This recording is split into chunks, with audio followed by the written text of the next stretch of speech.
Hi, everyone. My name is Stacey Schroeder. I'm the Regional Director for the Institute for Management Studies, and I'm so excited to be here with two amazing leaders.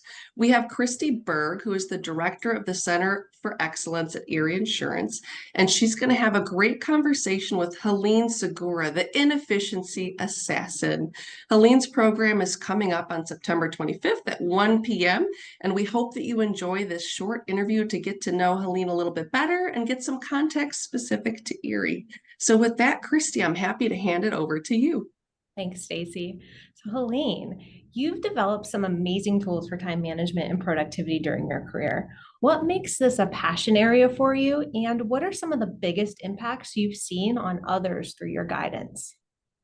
Well, to start off with, going back to childhood, and don't worry, I won't take forever to go through this, but I realized as an adult looking back on my childhood that my father struggled with work-life balance, and I saw that affect my parents' relationship at home. So I think that's where it originated. But as I have moved through life, I have discovered that, including myself, I get really stressed out if I am not feeling that balance. I've met so many other people who feel like, oh my goodness, I have so much going on. How do I handle it all? So my passion became, how can I help people feel more relaxed when they are not at work? So that goes back to streamlining people's work days, so that way they can have that relaxation.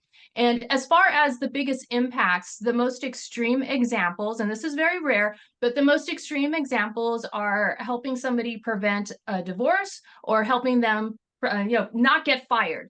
So those are very few and rare, simply because most people don't wait until it gets to that point to ask questions. So typically the result is they are able to chop maybe 5%, 10% at the very beginning from their day of lost time. And then they keep working and working until they get to the length of workday that they want. For another team, it might be that they were able to increase their revenue while working the same amount of time because they learned how to operate more efficiently. So those are just a couple of examples of the impacts.